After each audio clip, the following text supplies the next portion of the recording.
Hello, everyone. I was going to sing, I am back. Welcome to the Pop Podcast. I am solo in the studio today, and I am in a great mood. I woke up this morning. I did not run. I had an off day. I'm recording this on a Friday. I had a great conversation with a soon-to-be mentor of mine, or I guess she is a mentor currently. But I am excited because I have not gotten on here and done a solo episode in what feels like quite some time. And I feel like I have a lot of life updates. So there's 3 big life updates that I want to touch on, or 3 segments, if you will, to this podcast. The first one is your girl is no longer unemployed. She has a job. By the time this job will launch, or by the time this podcast will launch, I can't talk, I will be employed. So the last 3.5 months, I have obviously not had a job. And I wanted to touch on this because for someone that's out there listening, I've had so many people reach out and say they lost their jobs. The first week, I remember texting this guy at the time, and I was like, this job ruined my life. Like, I was a hot mess express. That is the opposite of the truth. I feel like I thrived during this 3.5 months off. I haven't, since I started working back when I was 16, took time off of work in general. Even in college, I was working full time. I had multiple jobs, and this 3 months was just a period of stillness. It was such a good reset, not only for my physical body and getting back into running, but so much in my mental body and my mental health, and especially within spirituality. I think the biggest thing that I learned about myself was just my attachment to my career. And I think it's because I thought that that was one of those things in my life that I could control. The harder you work at it, kind of the athlete mentality, like the harder you work at it, the better you're going to be, the more successful you're going to be. And well, hard work, and I know Mike's probably like LOL, but I always believe in hard work and putting yourself out there and building relationships, but I don't think that I had a healthy level of balance or a healthy attachment to it. And I think this time off really illuminated that, and it just showed me that it's okay to take time off for yourself, and it's actually more beneficial at times to get you where you want to be. And I read a lot of books, and I have my oracle cards, and a lot of them were just talking about like rest is the most important part of growth. And if you don't take that time to slow down and be still and be present, it's hard for you to get to where you want to go. And that just rings so true. So if you're in a transition period right now, I mean, this season was truly incredible. I was making a joke that I would love to be a stay-at-home mom. Obviously, I don't think that would suit me, and I am single, but that was kind of my joke during the time. But I feel like outside of reading, I did come up with a new business idea, which I'm going to share with you guys and walk through that story. But I really enjoyed it, and as excited as I am to get back into the workforce and work for this new company that fits me perfectly, I feel that it was such a good time just to reset, and I am now more thankful than ever for that time off. So that is the first part. The second part is, yes, I did get a new job. The company is called New Chip. It's an accelerator actually for founders, early stage, seed, and then I want to say, I feel like I'm saying this wrong. I have a lot to learn, but it's all startup founders from all over the world that are looking to get funding eventually. So my job is to sell to those founders, which is ironic because that's what I want to be and that's who I want to be.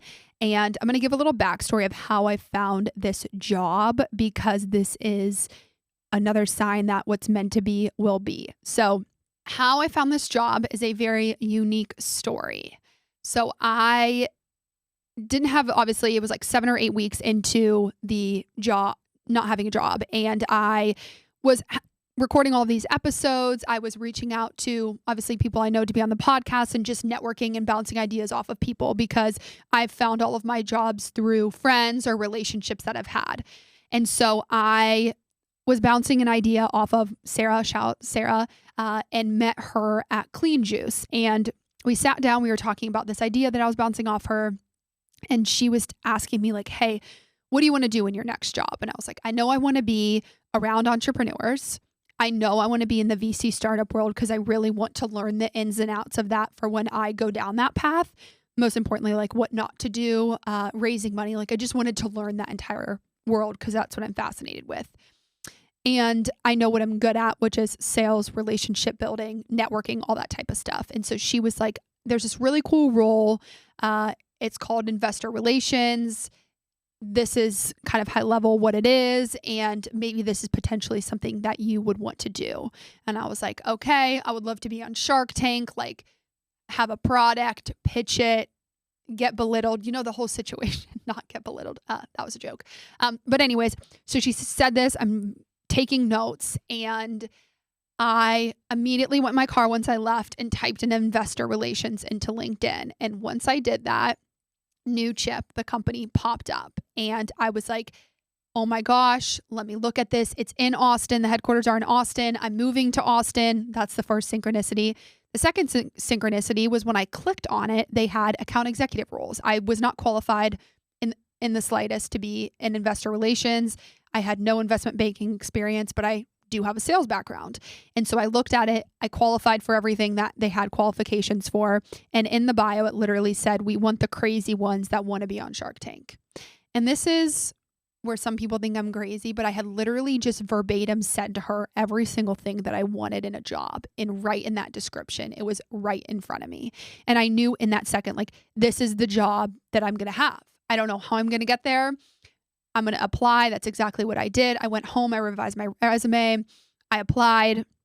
I even made a silly video. Don't go on Vimeo or whatever that's called. It's a Hot Mess Express of the video. Anyways, maybe I'll post that on an Instagram story as a sneak peek. But fast forward 2 weeks later, I had not heard from this job. I was like, what's going on? Of course, my mom's like, Erin, you need a job. You need some insurance. Like, let's get the buggy moving here. And so I was like, okay, let me go to LinkedIn. And when I went on LinkedIn, I had 2 mutual connections. One of the girls I was friends with through another mutual friend. And so I just screenshotted it and I sent it to her and I was like, hey, I'm applying to this job, blah, blah, blah. And she was like, oh my gosh, I can put in a recommendation. Like, this would be awesome. I'll help you get to this job.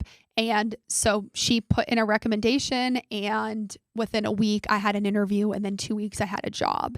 And so this is just your reminder that sometimes action is reaching out to your contacts. It's communicating with people. This girl I knew through a mutual friend. We weren't really good friends, but we were acquaintances. And once I saw that, I was like, oh my gosh, this is a no-brainer. And 99.9% of people are happy to help. Like, if you reach out to me, you're like, oh, I want to work where you work. Like, more than happy to try to get you a job if it's aligned and something that you want to do. So I wanted to share that story because you never know when you're going to need a relationship. And so I obviously always treat people how I want to be treated, because you never know who's going to be your next boss.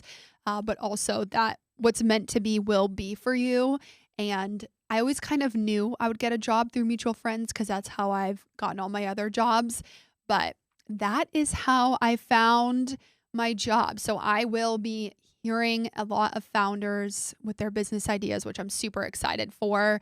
And I'll definitely do episodes on that and just my experience and what I've learned about, obviously, the startup space and Austin as we go through. So that is number 2 on the new job and how I found it and how I knew it was right. I just got really clear on what I knew I wanted in a job. And then that opened the floodgates for what was meant for me. So that is the second one. The third one, which people are probably most excited about, I am still moving to Austin. I just booked the movers. So I will be leaving towards the end of January, which is very sad, but we're not going to focus on that.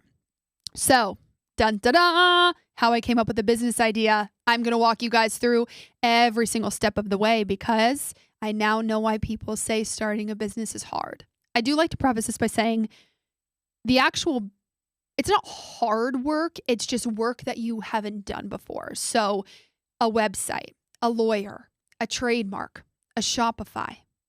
In my case, I needed to find I needed to source products to put it in. It's going to be a box. It's going to be a subscription box.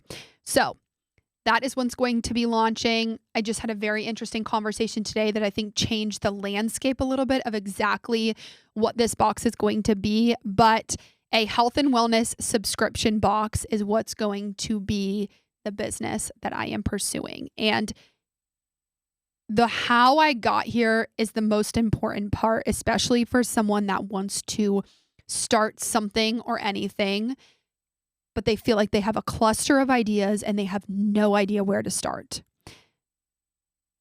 Kalina, that was on my podcast, her episode was incredible. After the episode, she is a coach and she's gone through this entrepreneurship. And I was doing my normal thing of just blabbing and talking. And, you know me, you all listen to me, and telling her about all these ideas, my frustrations. And she was like, a few things. First, you're looking external for an idea. It's not external, it's internal. B, what do people say about you? What are things that your coworkers, your friends, your people say about you? What's something that you're really good at? C, what are you interested in? Like, what do you love to do? And I was like, okay, the first one, you're probably correct. She's like, you're looking at Amazon or you have all these ideas, but like, it's not anything that's going to stick because it's more financial gain. Like, you need something that you can work on for 10 years and that's passion driven and that's love driven, or it's not going to go that far. So I was like, okay. And then once she said the second thing, she was like, what do people say about you? Like, what do people ask about you? And the first thing that came to mind was like, at every single one of my jobs, everyone always was like, you have the best snacks. Like, you always find the healthy options to everything, which is true. Like, dairy-free cream cheese, I find it like every single healthy alternative, I'm always coming up with it. It doesn't matter if it's from a flour to a chocolate chip, anything and everything, I'm always figuring it out. And she was like, you also need to say, is there actually a problem that exists out there? And I was like, yes, my own problem. I have to go to 17 different grocery stores to get all of the things I want. Like, on average, I probably go to 3 different grocery stores. It's such a pain. And most of the time I have to go to one grocery store to get produce and everything. And then I have to go to another one to get snacks. And then I have to go to another one to get like specific baking ingredients or a specific snack that I want that's not at the other place. And so all of those kind of combined together. And I was like, okay, I knew I wanted to be in health and wellness.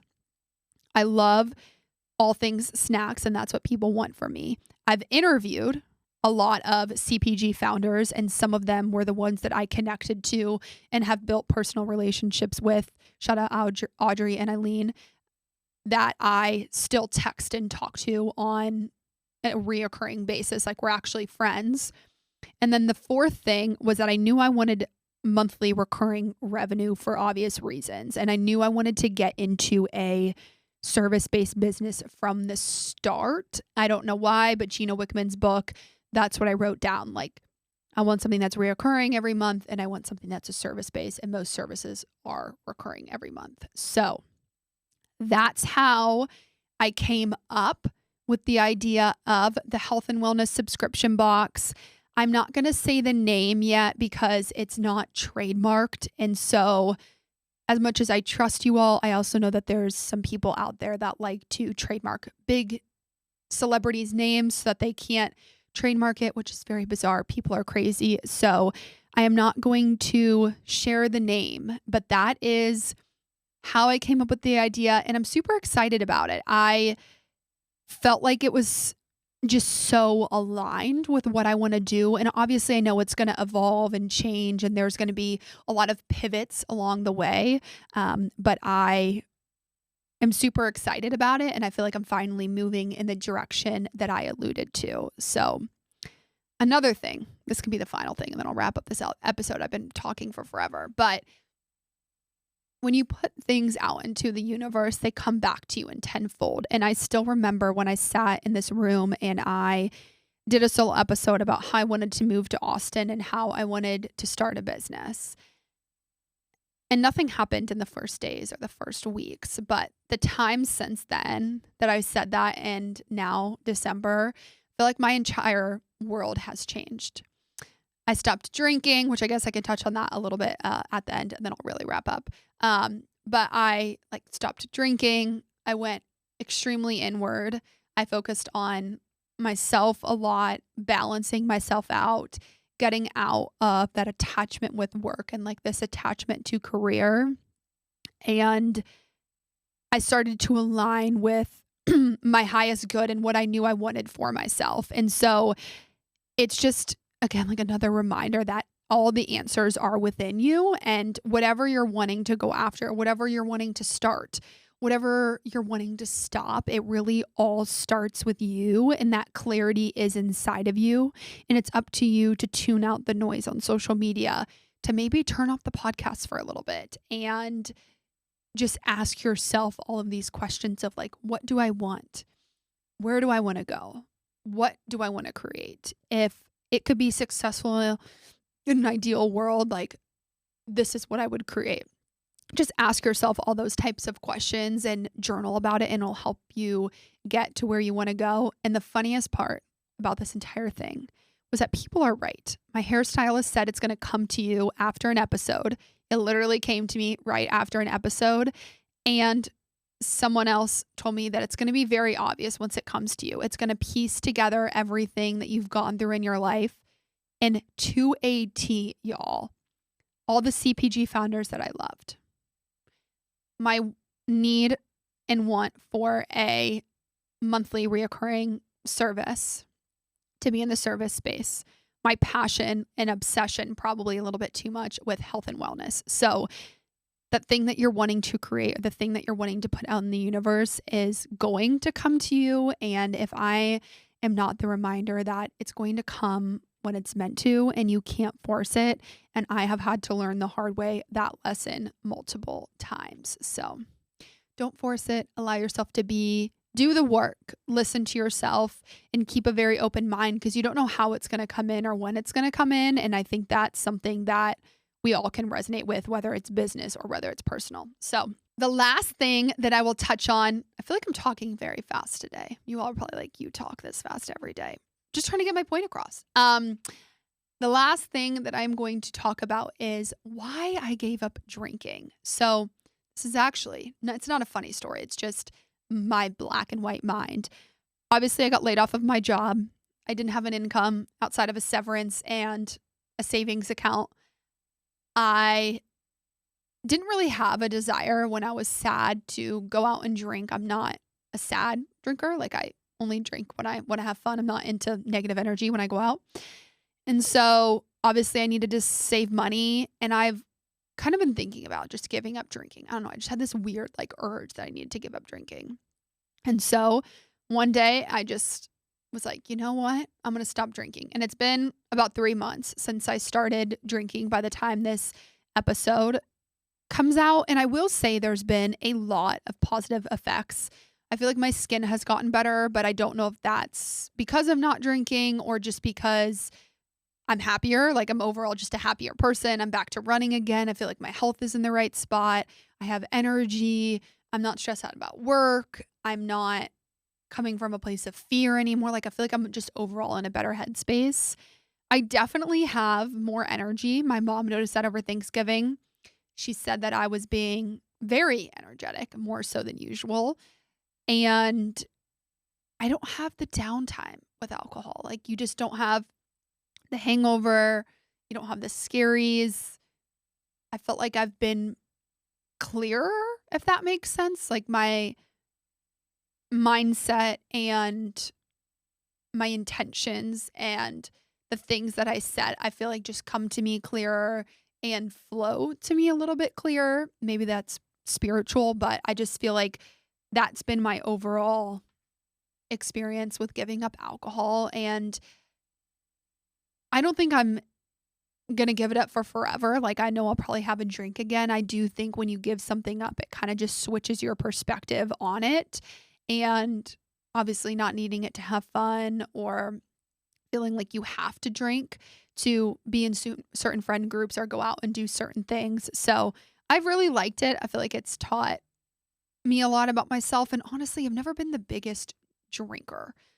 I like to have a good time, but I'm not someone that just drinks just to drink. So for me, I don't think it was that big of an ask. Neither one of my parents drink. I think my dad has drank like 5 times in his life, and I'm very much like my dad. So I feel like that's maybe genetically where I get it from. But if you are thinking about going dry in January, I definitely encourage it, even if it's just for 30 days, to see how you feel. Notice how your body responds to it. Notice how more productive you are. If you're training for something, I know for me, I was training for a half marathon, so I wanted to be at top notch athletic ability to run that half marathon. So that's my little hiatus on not drinking. I'm happy with my decision. This week I've been craving a margarita, but I told myself I can't until after half marathon, and then we'll reevaluate then. So I just threw a lot at you guys. She doesn't drink. She got a new job. She's moving to a new city, and she's launching a business. So all good things to come. And I'm going to take you all through the entire journey of launching a business. The next episode will be more detailed about it.